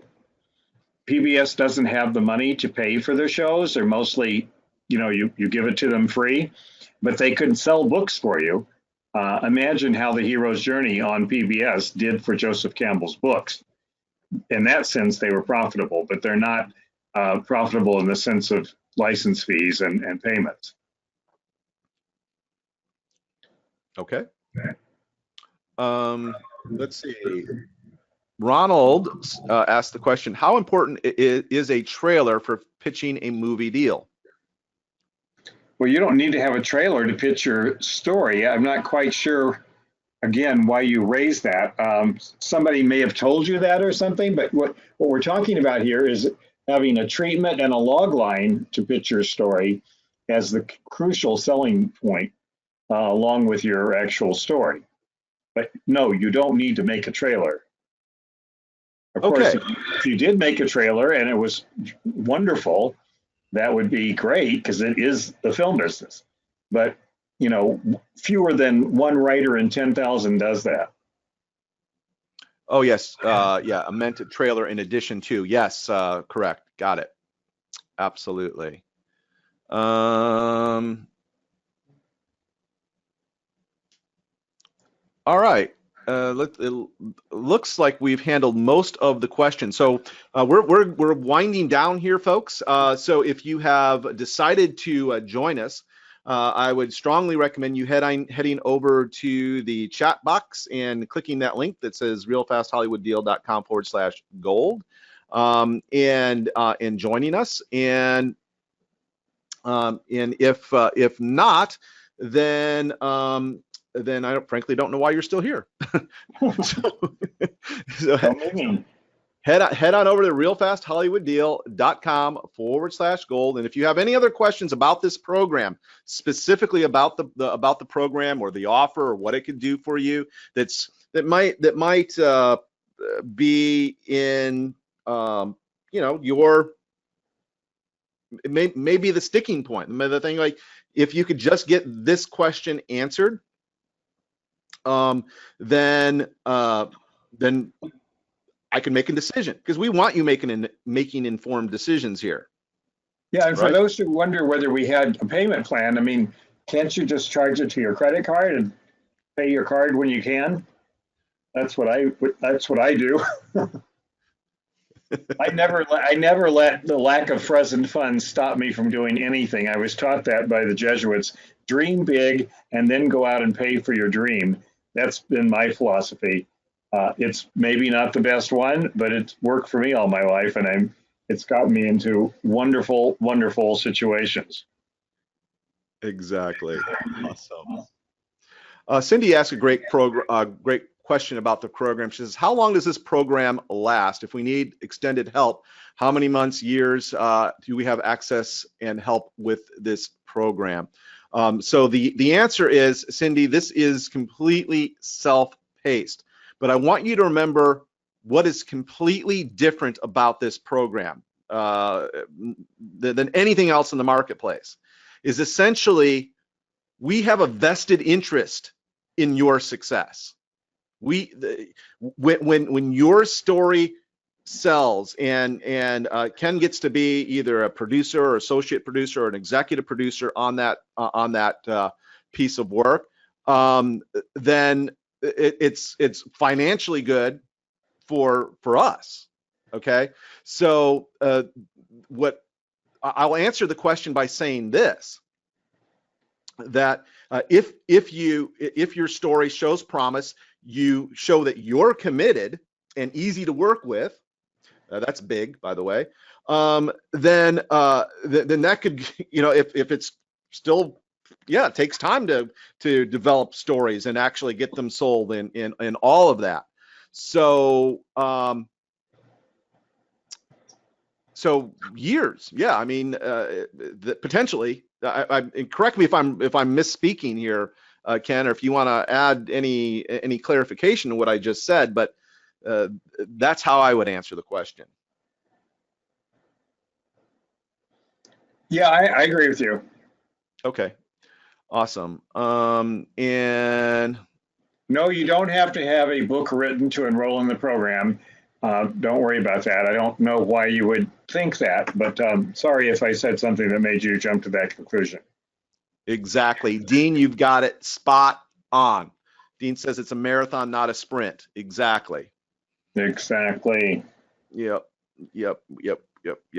And then Jonathan asks, does Ken critique on the way through if my story shows promise? That's kind of the idea, Jonathan. Yes.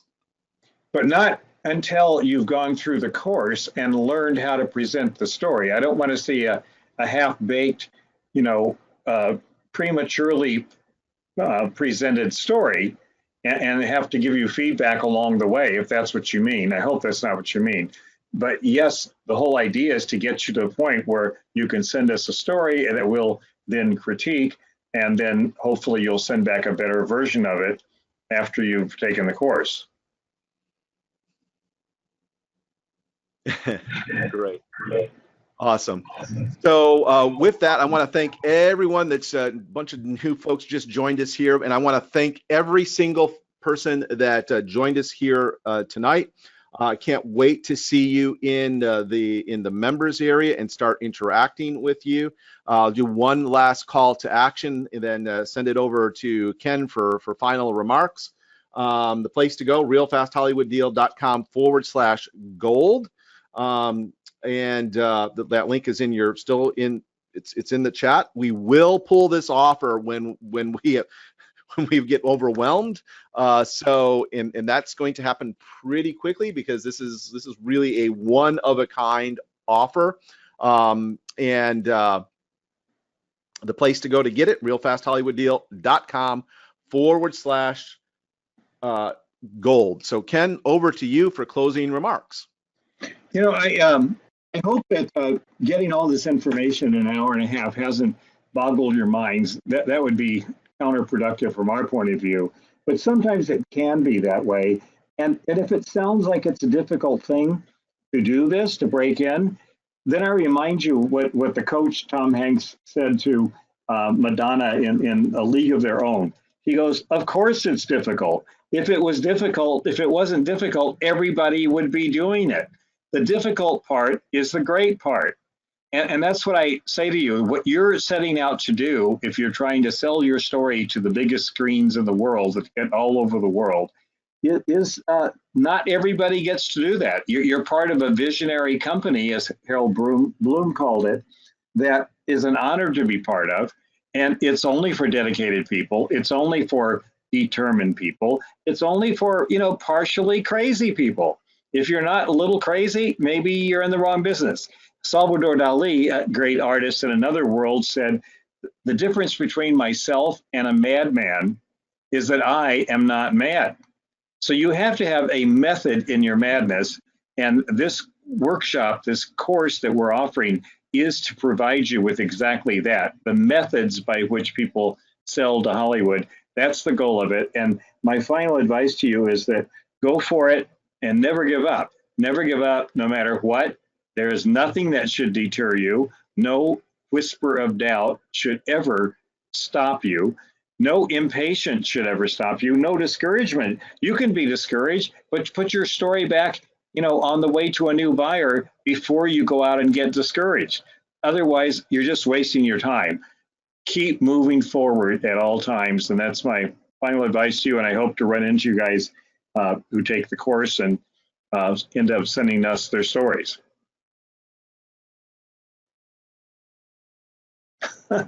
Thanks, Jonathan.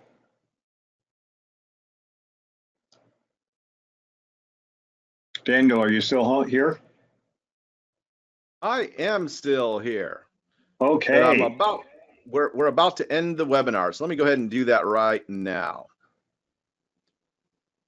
One last call to action. Go to realfasthollywooddeal.com/gold. We'll see you in the members area. Bye, everyone. Bye.